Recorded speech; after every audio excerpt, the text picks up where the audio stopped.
तो hello everyone, computer या passion में आप सभी का स्वागत है। तो दोस्तों, मेरा नाम है अनिल। तो आज का टॉपिक है triple C exam. Triple C जो कंप्यूटर का एग्ज़ाम होता है उससे जुड़ा हुआ कुछ क्वेश्चन बताएंगे जो एग्ज़ाम में ज़्यादातर पूछा जाता है। तो आज हम आप लोगों को बताएंगे ट्रिपल सी का जो भी फॉर्म भरे हैं या एग्ज़ाम देने वाले हैं या एग्ज़ाम देंगे, तो आज उससे रिलेटेड हम आप लोगों को क्वेश्चन बताएंगे। ज़्यादातर ट्रिपल सी में पूछे जाने वाले क्वेश्चन आप लोगों को बहुत ही सहायता मिलेगा, बहुत ही ज़्यादा हेल्पफुल होगा। तो ज़्यादा देरी न करते हुए चलिए फिर कंप्यूटर स्क्रीन की ओर चलते हैं और आप लोगों को हम बताते हैं कि ट्रिपल सी में ज़्यादातर कौन सा क्वेश्चन आता है। और ट्रिपल सी का खुद हम एग्ज़ाम दिए हुए हैं, तो उसका एक्सपीरियंस आज आप लोगों के साथ हम शेयर करते हैं कि ट्रिपल सी में ज़्यादातर कौन से क्वेश्चन, किस तरीके से क्वेश्चन पूछा जाता है।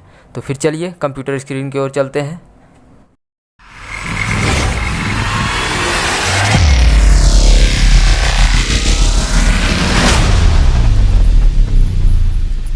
तो दोस्तों, ये हम अपने टॉपिक पे आ चुके हैं। ट्रिपल सी में ज़्यादातर पूछे जाने वाले क्वेश्चन के बारे में आप लोगों को बता रहे हैं कि ज़्यादातर किस तरीके का क्वेश्चन पूछा जाता है। तो आप वीडियो को पूरा वॉच करिएगा। अगर वीडियो को थोड़ा भी स्किप करेंगे या करके देखेंगे तो आप लोगों को समझ में नहीं आएगा। तो आप लोग पूरा वॉच करिएगा। अगर आप हमारे चैनल पर नए हैं तो ज़रूर सब्सक्राइब कर लीजिएगा। चलिए फिर हम टॉपिक की ओर चलते हैं। तो यहाँ पर जैसा कि हेडिंग हम लिखा हुआ है ट्रिपल सी एग्ज़ाम क्वेश्चंस, तो यहाँ पे हम ट्रिपल सी एग्ज़ाम क्वेश्चन के बारे में आज हम आप लोगों को बताएंगे। कुछ 25 क्वेश्चन आज आप लोगों को बताते हैं। तो चलिए फिर पहला क्वेश्चन हमारा है, लाइनेक्स ऑपरेटिंग सिस्टम किसे मैनेज करता है। यहाँ पे पूछ रहा है कि लाइनेक्स जो ऑपरेटिंग सिस्टम होता है ये किसे मैनेज करता है। तो यहाँ पे पहला दिया हुआ मेमोरी, प्रोसेसर या इनपुट आउटपुट डिवाइस या उपरोक्त इसमें से सभी। तो जो लाइनेक्स ऑपरेटिंग सिस्टम होता है वो हमारे मेमोरी को भी मैनेज करता है, प्रोसेसर को भी मैनेज करता है, इनपुट आउटपुट डिवाइस को भी मैनेज करता है। तो इसमें से आंसर क्या होगा, उपरोक्त सभी। तो इसका आंसर हो जाएगा डी। फिर अगला हम आते हैं, यहाँ पे दिया हुआ है डॉस में फोल्डर को क्या कहा जाता है। जैसे हम आम भाषा में बोले, कंप्यूटर में यदि हम बनाते हैं तो उसको हम फोल्डर कहते हैं। तो फोल्डर तो होता ही है, लेकिन जब डॉस जो एक वो एप्लीकेशन सॉफ्टवेयर है, डॉस जो है, तो उसमें जब हम कोई भी फोल्डर बनाते हैं तो उसे किस नाम से जाना जाता है। यहाँ पे पूछ रहा है डायरेक्टरी के नाम से या फाइल के नाम से या सब फोल्डर के नाम से या उपरोक्त सभी। तो यहाँ पे सबसे पहला वाला आंसर सही होगा। फोल्डर को वहाँ पे डॉस में फोल्डर को हम डायरेक्टरी के नाम से जानते हैं, जिसमें हम किसी भी फाइल को रखते हैं, तो ये डायरेक्टरी होता है। उसके बाद तीसरा क्वेश्चन की ओर चलते हैं हम। तीसरा क्वेश्चन बोल रहा है, एक कंटेनर जैसा है जिसमें आप फाइल को स्टोर कर सकते हैं। यहाँ पे क्या बोल रहा है, एक कंटेनर की तरह दिखता है हमारे स्क्रीन के सामने या कंप्यूटर में दिखता है, कंटेनर जैसा दिखता है जो फाइल को स्टोर कर सके। ठीक है, तो यहाँ पे क्या होगा, आइकन दिखा रहा है, आइकन, डेस्कटॉप, फोल्डर या फाइल। आइकन नहीं होगा, डेस्कटॉप भी नहीं होगा, फोल्डर ये आपका आंसर सही होगा। फाइल को स्टोर करके रख सकते हैं, कोई भी फाइल होगा हम फोल्डर के अंदर ही रखते हैं। जैसे यहाँ पे फाइल दिया है तो फाइल के अंदर फाइल तो नहीं हो सकता है। आइकन भी नहीं होता, आइकन में बहुत से चीज़ आते हैं। उसके बाद डेस्कटॉप तो हमारा खुद ही मॉनिटर ही हो गया, तो डेस्कटॉप में हम नहीं रख सकते हैं डायरेक्ट। फोल्डर के अंदर अपने फाइल को हम रख सकते हैं, तो इसका आंसर हो जाएगा सी। उसके बाद यहाँ दिया है बूट होने के बाद, यहाँ पे बूटिंग सिस्टम जो होता है, बूट होने के बाद जब आपका कंप्यूटर उपयोग के लिए तैयार होता है तो जिस स्थान को आप देखते हैं वह कहलाता है, विंडो कहलाता है या डेस्कटॉप कहलाता है या बैकग्राउंड कहलाता है या उपरोक्त में से सभी। तो यहाँ पे विंडो नहीं होगा, बैकग्राउंड नहीं होगा, उपरोक्त सभी भी नहीं होगा। इसमें बी नंबर सही होगा, डेस्कटॉप। जो बूटिंग होने के बाद हमारे सामने जो हम देखते हैं या उस स्थान को कहते हैं डेस्कटॉप। तो ये हमारा आंसर हो जाएगा इसका बी। तो ये आप याद रखिएगा। उसके बाद अगला है, जब बहुत से कार्य कंप्यूटर को दिए जाते हैं और उसका प्रोसेस एक एक करके होता है तो उसे कहा जाता है। जैसे क्या है, कंप्यूटर में हम एक से अधिक काम हम कंप्यूटर को दे दिए हैं और एक एक करके वो स्टेप बाय स्टेप हमको परिणाम देता है या प्रोसेसिंग करता है, तो उस कंडीशन में हम इसको क्या कहते हैं, क्या नाम से कहा जाता है। यहाँ पे दिया हुआ है पहला ए नंबर दिया हुआ है। यहाँ पे जैसा पहला दिया हुआ time sharing mode, batch processing mode, both A and B. उसके बाद उपरोक्त में से कोई नहीं। तो यहाँ पे होगा batch processing mode. Batch processing mode कहा जाता है, तो इसका आंसर होगा बी नंबर। तो इसका आंसर है batch processing mode, B number इसका आंसर होगा। उसके बाद अगला है हमारा विंडोज 7 में कैलेंडर, वेदर तथा स्लाइड शो ऑप्शन निम्न में से उपस्थित होते हैं, किस ऑप्शन में पाया जाता है? विंडोज 7 में कैलेंडर, वेदर तथा स्लाइड शो ऑप्शन निम्न में से किस में स्थित होता है? पहला नंबर दिखा रहा है डेस्कटॉप या सिस्टम ट्राई में या डेस्कटॉप गैजेट्स में या उपरोक्त में से कोई नहीं।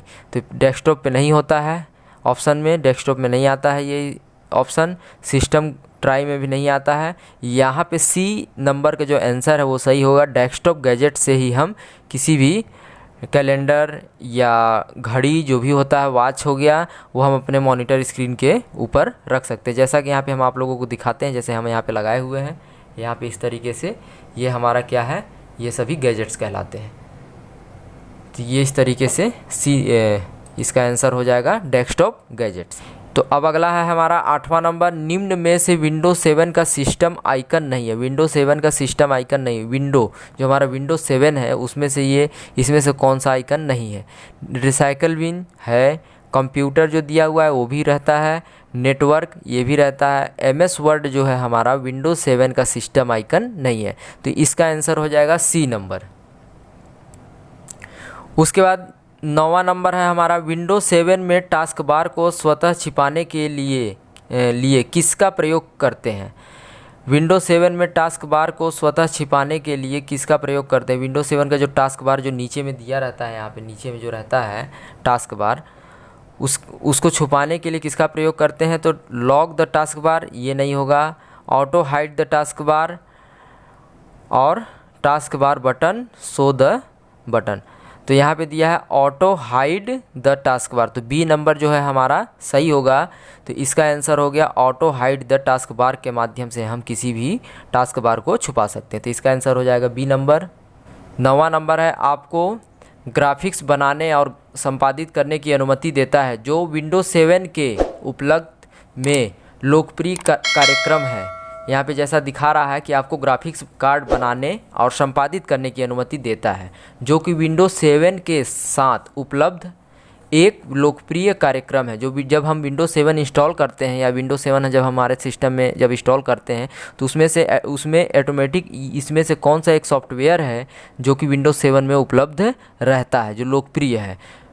फोटो प्रो ये नहीं होता है, फोटोशॉप नहीं होता है इसमें पहले से, पेंट प्रो भी नहीं होता है। यहाँ पे जो डी नंबर है, डी नंबर जो हमारा है ये हमारा आंसर इसका सही होगा। पेंट जो भी होता है, जब हम विंडोज 7 इंस्टॉल करते हैं तो पेंट को अलग से इंस्टॉल करने की ज़रूरत नहीं पड़ता, वो सिस्टम विंडोज 7 के साथ ही आता है। तो इसका आंसर हो जाएगा डी नंबर। उसके बाद 10वां नंबर चलते हैं हम। 10वें नंबर में यहाँ पे दिया हुआ है, विंडोज 7 में स्टार्ट बटन को लॉन्च करने के लिए कौन से की प्रेस करते हैं? विंडोज 7 में स्टार्ट बटन को लॉन्च करने के लिए, मतलब ओपन करने के लिए जब उसको खोलते हैं तो कौन से बटन प्रेस करते हैं की? तो यहाँ पे दिया हुआ टाइटल बार, विंडो की, स्टेटस बार, स्क्रॉल बार।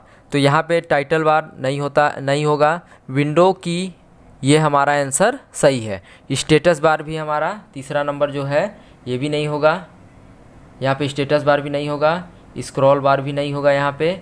तो हमारा बी नंबर जो है आंसर सही होगा। विंडोज 7 में स्टार्ट बटन को लॉन्च करने के लिए या ओपन करने के लिए कौन से की को प्रेस करते हैं? तो बी नंबर हमारा सही होगा। उसके बाद हम अगला देखते हैं, विंडोज 7 को शटडाउन करने के लिए कीबोर्ड पर कौन सी शॉर्टकट की का प्रयोग करते हैं? विंडोज 7 को शटडाउन करने के लिए कौन से की का प्रयोग करते हैं? तो यहाँ पे पहला दिया है कंट्रोल प्लस डिलीट, पहला यहाँ पे दिया हुआ control plus delete, control plus F4, control alt plus F4 और अल्ट प्लस F5। तो इसका सी नंबर आंसर सही होगा। जब विंडोज 7 को शटडाउन करने, मतलब कंप्यूटर को जब भी हम शटडाउन करते हैं, विंडोज 7 को जब कंप्यूटर सिस्टम बंद करते हैं तो उसको शॉर्टकट की के माध्यम से भी हम बंद करते हैं। तो कौन सा उसका शॉर्टकट की होता है? अल्ट प्लस F4 एक साथ दबाने पे क्या होता है, हमारा सिस्टम शटडाउन के लिए मांगने लगता है। उसके बाद हम ओके करेंगे तो शटडाउन हो जाता है। उसके बाद इसका हो जाएगा आंसर सी नंबर।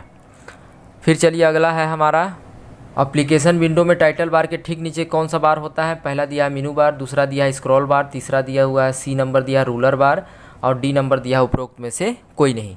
तो यहाँ पे जस्ट टाइटल बार के नीचे होता है मेनू बार। मेनू बार आपको दिखा दे रहे हैं, ये हमारा होता है, ये सब मेनू बार है। ये होते हैं 7 मेनू बार हैं इसमें एमएस वर्ड में। तो ये होता है मेनू बार, तो इसको मेनू बार के नाम से जानते हैं। ये हमारा ऊपर में हो गया, ये हमारा जो ऊपर में दिख रहा है ये टाइटल बार होता है। तो ये टाइटल बार, उसके जस्ट नीचे हो गया मेनू बार, तो इसको हम मेनू बार के नाम से जानते हैं। तो इसका आंसर हो जाएगा ए नंबर। उसके बाद अगला है विंडोज 7 में मैथ इनपुट पैनल कहाँ होता है? एसेसरीज में, स्टार्ट बटन में, सिस्टम आइकन में या सिस्टम टूल्स में? तो यहाँ पे विंडोज 7 में मैथ इनपुट पैनल कहाँ होता है? तो एसेसरीज होगा इसका आंसर। स्टार्ट बटन में नहीं होता, सिस्टम आइकन में नहीं होता है, सिस्टम टूल्स में भी नहीं होता है, एसेसरीज में होता है। तो इसका आंसर हो जाएगा विंडोज 7 में मैथ इनपुट पैनल कहाँ होता है? तो एसेसरीज में पाया जाता है। उसके बाद अगला है हमारा SMPS का पूरा नाम। SMPS क्या होता है? SMPS का पूरा नाम होता है, पूछ रहा है, सर्विस मेक पावर शॉप। उसके बाद switch mode power supply, main power supply, save main power supply.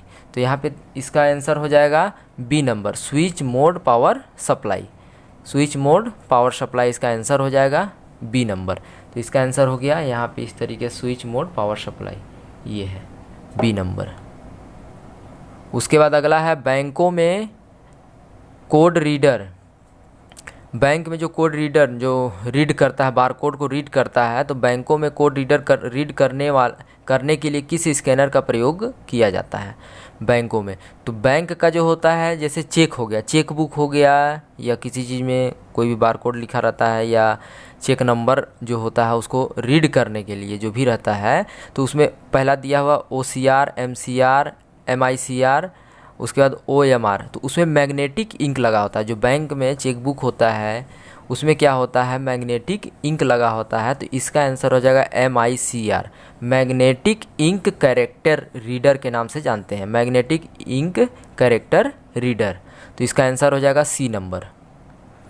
उसके बाद निम्न में से कौन सबसे तेज़, सबसे बड़ा और सबसे अधिक महंगा कंप्यूटर है? जैसे कंप्यूटर को अलग अलग श्रेणी में बांटा गया है, जैसा कि आप जानते हैं कि कंप्यूटर को अलग अलग श्रेणी में बांटा गया है। पर्सनल कंप्यूटर होता है, सुपर कंप्यूटर होता है, मिनी कंप्यूटर होता है, तो बहुत तरह के कंप्यूटर होते हैं। तो यहाँ पे सबसे महंगा कंप्यूटर बोल रहा सुपर कंप्यूटर है इसमें से, या पर्सनल कंप्यूटर है, या लैपटॉप है, या नोटबुक है। तो यहाँ पे होगा सबसे पहला महंगा कंप्यूटर होगा सुपर कंप्यूटर। सुपर कंप्यूटर क्यों महंगा होता है? क्योंकि ये अंतरिक्ष यानों में या वैज्ञानिक जो भी होते हैं या बड़े बड़े इसमें खोज के लिए इस कंप्यूटर का यूज किया जाता है। शोध करने के लिए, खोज करने के लिए इस कंप्यूटर को यूज में लाया जाता है। इसलिए सुपर कंप्यूटर जो है हमारा वो सबसे महंगा कंप्यूटर होता है। जैसे हवाई जहाज़, नेवी में, जहाज़ में, तो इस तरीके से इसका यूज किया जाता है, इसलिए सुपर कंप्यूटर सबसे महंगा होता है।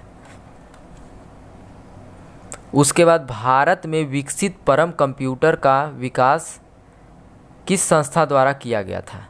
भारत में विकसित परम कंप्यूटर का विकास किस संस्था द्वारा किया गया था?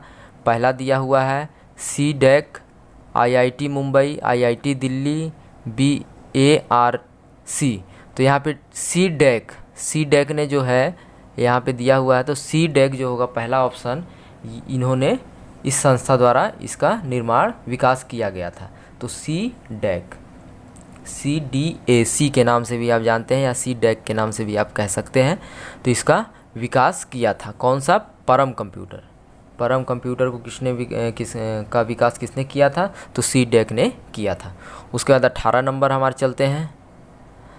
सर्वाधिक तेज गति वाला प्रिंटर है, सबसे तेज गति से प्रिंटर काम करने वाला कौन सा है? प्रिंटर भी बहुत तरह का होता है, laser printer, dot matrix printer, drum printer, thermal printer, बहुत तरह का होता है, डेजी व्हील प्रिंटर। तो यहाँ पे jet printer, thermal printer, laser printer और डेजी व्हील प्रिंटर। तो सबसे तेज गति या आज के समय में प्रचलन में चलने वाला कौन सा प्रिंटर है? Laser printer. आज के समय में सबसे तेज़ काम करता है, या लेजर प्रिंट को सबसे ज़्यादातर ऑफिस में यूज किया जाता है, जनरली हर जगह पे, शॉप पे, ऑफिस में। तो ज़्यादातर प्रिंट होने वाला कौन सा है, लेजर। लेजर के बाद ये इसका काम मतलब ये प्रिंट आउट क्या है, बहुत फास्ट होता है, फास्ट तरीके से होता है। जेट प्रिंटर भी थोड़ा स्लो है, थर्मल प्रिंटर भी पहले का प्रिंटर है, डेजी व्हील प्रिंटर भी पहले का प्रिंटर बहुत ही धीरे चलता है। तो सब इसका आंसर होगा फास्ट, तेज़ गति से काम करने वाला लेजर प्रिंटर है, सी नंबर। उसके बाद यहाँ पे दिया हुआ है किसी विशिष्ट कार्य को करने के लिए कौन से की दूसरे की के साथ में प्रयोग किया जाता है, प्रयोग में लाया जाता है।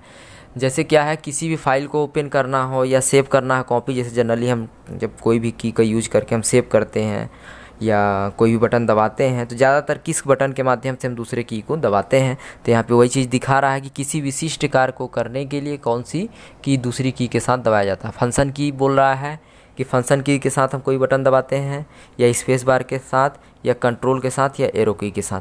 तो इसका आंसर हो जाएगा सी, कंट्रोल के साथ हम किसी भी की को दबाते हैं तो उससे क्या होगा, कोई भी ऑप्शन को में किसी भी ऑप्शन को हम अप्लाई कर सकते हैं। जैसे कंट्रोल सी दबा दिए सेव हो गया, कंट्रोल सी दबा दिए कॉपी हो गया, कंट्रोल एक्स हो गया कट करने के लिए कंट्रोल एक्स का यूज करते हैं। तो कंट्रोल के साथ सी दबाते हैं, भी दबाते हैं, तो इस तरीके से क्या है एक्स दबाते हैं। तो किसी भी की एक की के साथ दूसरे की को दबाने के लिए क्या करते हैं, कंट्रोल की का यूज करते हैं। तो इसका आंसर हो जाएगा सी नंबर।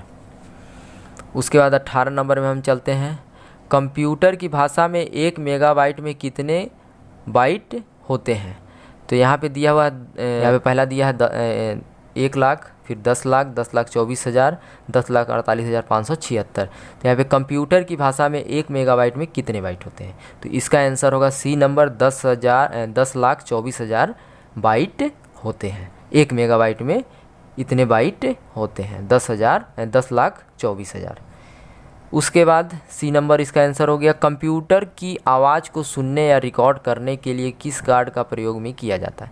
जैसे कंप्यूटर से जो भी हम म्यूजिक सुनते हैं या और भी कुछ करते हैं, या कंप्यूटर के अंदर किसी वॉइस को रिकॉर्ड करना है तो कौन से कार्ड का उपयोग करते हैं या कौन सा कार्ड लगा होता है, तो उसके माध्यम से हम काम करते हैं। पहला दिया हुआ है VGA कार्ड, दूसरा दिया है साउंड कार्ड, तीसरा दिया है AGA कार्ड, चौथा दिया है डिस्प्ले कार्ड। तो इसका आंसर सही आंसर होगा साउंड कार्ड। साउंड कार्ड के माध्यम से क्या है, हम किसी भी म्यूजिक को या कोई भी वॉइस को हम सुन सकते हैं और उसी के माध्यम से हम किसी भी वॉइस को रिकॉर्ड कर सकते हैं, अंदर मतलब वॉइस को कमांड दे सकते हैं, अंदर में स्टोर कर सकता है या सेव कर सकता है कंप्यूटर के अंदर भी, इसी के माध्यम से अपने रिकॉर्डिंग को दे सकते हैं। उसके बाद अगला है हमारा, निम्न में से कौन सा सिस्टम सॉफ्टवेयर है। MS Word, Windows 7, Excel, PowerPoint. MS Word जो है हमारा एप्लीकेशन सॉफ्टवेयर होता है, विंडोज 7 जो हमारा सिस्टम सॉफ्टवेयर है, एक्सेल क्या है एप्लीकेशन सॉफ्टवेयर है, पावर पॉइंट क्या है एप्लीकेशन सॉफ्टवेयर है। तो इसमें से सही आंसर क्या होगा, विंडोज 7 जो है सिस्टम सॉफ्टवेयर है, हमारे सिस्टम को क्या करता है, एप्लीकेशन को, हमारे एप्लीकेशन को क्या है चलाता है, ये एप्लीकेशन को ऑपरेट करता है, हमारे सिस्टम को चलाता है। तो ये हमारा सिस्टम सॉफ्टवेयर है। तो इसका आंसर हो जाएगा बी नंबर, विंडोज 7।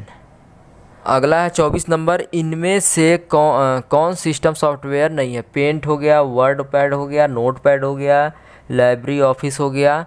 तो ये सभी जो ए नंबर है, बी नंबर भी है, सी नंबर भी है, डी नंबर जो है लाइब्रेरी ऑफिस जो है वो हमारा नहीं होगा, इनमें से सिस्टम सॉफ्टवेयर ये नहीं है। 25वां नंबर जो है हमारा और आखिरी क्वेश्चन कि IP का पूरा नाम क्या होता है।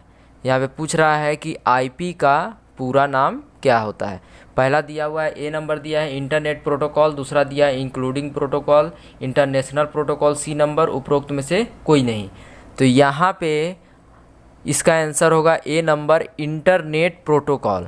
इसका पूरा नाम होता है, IP का पूरा नाम होता है इंटरनेट प्रोटोकॉल। IP को कहते हैं हम इंटरनेट प्रोटोकॉल के नाम से जानते हैं। तो इसका आंसर होगा ए नंबर। तो दोस्तों ये था हमारा आज का CCC से जुड़ा हुआ क्वेश्चन। 25 क्वेश्चन आज आप लोगों को हम बताए हैं, जो कि बहुत ही आपको हेल्पफुल होने वाला है। सही सहायता इसमें काफ़ी मिलेगा आप लोगों को अगर एग्ज़ाम देने वाले हैं या CCC का फॉर्म भरने का अगर विचार कर रहे हैं, प्लानिंग बना रहे हैं कि आपको CCC करना है, तो इसको आप ज़रूर दें एक बार, को काफ़ी हेल्पफुल इसमें सहायता मिलेगा। तो फिर आज का टॉपिक हमारा यही था। तो दोस्तों ये था हमारा आज का टॉपिक। अगर वीडियो अच्छा लगा हो तो वीडियो को प्लीज़ लाइक, शेयर, कमेंट, और अगर आप हमारे चैनल पर नए हैं तो हमारे चैनल को ज़रूर सब्सक्राइब कर लीजिएगा।